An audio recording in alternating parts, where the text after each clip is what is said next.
সেদিন জানো তো আমি হঠাৎই এডিটিংয়ের কাজ করতে করতে ঘুমিয়ে পড়েছি। ঘুম থেকে উঠে দেখছি কম্পিউটার আমার ওপরে চলে গেছে আর আমি হঠাৎ সিলিংয়ে উঠে গেছি। এইবারে আমি নামবো কী করে নাকি উঠবো কিছুই বুঝতে পারছি না। তাই জন্য দেখো উপর থেকেই কাজ শুরু করলাম। কাজ তো আমার শেষ করতে হবে আর তোমাদেরকে দেখাতেও হবে। তারপরে আবার উল্টো হয়ে নেমেও পড়লাম, হাত দিয়েই নামতে হলো জানো তো। কিন্তু কেন এরম হলো? এখানে কোনো গ্র্যাভিটি কাজ করছে না কেন? আসলে এইটাই এক্সপিরিয়েন্স করতে চলে গেছিলাম হচ্ছে নিউ টাউনের কাছে আপস অ্যান্ড ডাউন হাউস। তো এটা তো প্রথমে আমি ভেবেছিলাম কোনো মিউজিয়াম টাইপের, তারপরে ওখানে গিয়ে দেখছি এটা একটা 4 তলা ফ্ল্যাট। আর এখানে কিভাবে যেতে হবে জানো? প্রথমেই যেটা হচ্ছে লিফটে করে এদিকেও যেতে পারো, আবার এদিক দিয়ে সিঁড়ি দিয়েও যেতে পারো। তো আমরা গেছিলাম লিফটে করে, মা যেহেতু লিফটে উঠতে ভয় পায় তাই জন্য গেছিলো সিঁড়িতে।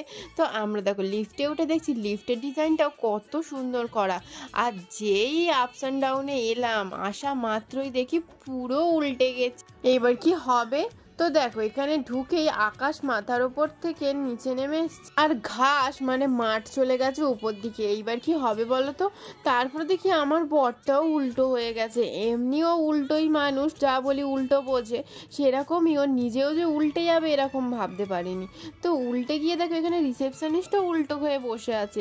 মানে ঢোকা মাত্রই তুমি কিন্তু রিসেপশনিস্টের দেখা পেয়ে যাবে। ওইখান থেকে তোমায় টিকিট কেটে নিতে হবে আর টিকিটের দাম হচ্ছে 200 টাকা। তো সেইখান থেকে টিকিট কেটেই আমরা ঢুকে গেলাম হচ্ছে আপস অ্যান্ড ডাউনে। তো ঢোকা মাত্রই তো আমি অবাক কাণ্ড, এইবার কি হবে?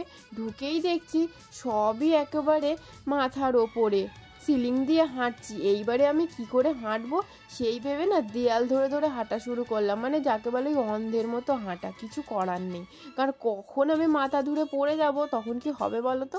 সেই ভেবে আমি সব ধরে ধরে হাঁটা শুরু করলাম, সোফাতেও হাঁটলাম, সবই করলাম, কিন্তু কোথাও বসতে পারছি না। এত হাঁটাহাঁটির পরে পা তো ব্যথা করছে বলো তো। তারপরে দেখলাম যে ফোনও আছে এখানে, ভাবলাম একটা ফোন করি, এখানের লোকজনকে একটু কমপ্লেন করি। এ কী রে বাবা, আমাকে কোথায় ঢুকিয়ে দিলে? এখানে না আমি ভালো করে বসতে পারছি না, মানে শুতে পারছি, দাঁড়াতে পারছি। ও বাবারে কি উল্টে গেছি। ভাবলাম একটু এসে এখানে সোফায় বসে একটু টিভি দেখবো। ও মা, 200 টাকা দিয়ে পুরো চুনা করে দিল। এরকম উল্টোভাবে আমাকে হাঁটতে হবে সারাদিন ধরে? আর কি আমার কোনো কাজ নেই নাকি বলো তো? তো তারপরে দেখি একটা বেডরুম, ভাবলাম চলো এইবারে একটু রেস্ট নেবো। ও বাবা, এখানে দেখি বেডও মাথার ওপর। তাহলে আমি শোবোটা কোথায় বলো তো? এইরকম বোকা বানায় কেউ মানুষকে বলো তো? পুরো বোকা বানিয়ে দিল। এইরকমভাবে উল্টোভাবে কি যাওয়া যায় বলো তো? উল্টোভাবে ভাবে চারদিক ঘুরে বেড়াচ্ছি। এইদিকে দেখো আবার আলমারিও রয়েছে, কিন্তু আলমারির মধ্যে কোনো জিনিস নেই। থাকবে কি করে? উল্টো তো, সবই তো পড়ে যাবে, ওই জন্যই হয়তো রাখেনি। তারপরে উল্টো হয়ে চলে যাচ্ছি কোথায় বলো তো? এটা ওয়াশরুমে। ভাবলাম একটু ওয়াশরুমে গিয়ে একটু মুখ চোখ ধুয়ে আসি, হয়তো আমি স্বপ্নে নেই তো, ভুলভাল দেখছি না তো। ও বাবা, এখানেও তো এসে দেখছি ওয়াশরুমে উল্টে গেছে। এইবার তাহলে আমি জলটাই বা ব্যবহার করব কি করে বলো? মুখ চোখ যে ধুয়ে দেখবো আমি কোথায় আছি এটা। আর এদিকে দেখো টয়লেটও উল্টে গেছে। আমার মাথায় নাই নোংরা টয়লেট না এসে পড়ে। তারপরে বেরিয়ে দেখছি এখানে বাচ্চাদেরও শোয়ার জায়গা আছে। ও বাবা, এটাও উল্টো। তা বাচ্চারা তো পড়ে যাবে বলো তো, ছোটো মানুষ, ওরা কি বুঝবে? আমরা নয় বড় মানুষ, তাও বুঝে নিচ্ছি। আর এদিকে দেখো সবই রয়েছে এখানে, বাচ্চাদের টেবিল থেকে শুরু করে ব্যাগ থেকে শুরু করে কিছুই বাদ নেই। আর এইবারে গেলাম হচ্ছে কিচেনে। ভাবলাম চলো কিচেনে যদি কোনো খাবার দাবার থাকে একটু ট্রাই করে দেখি।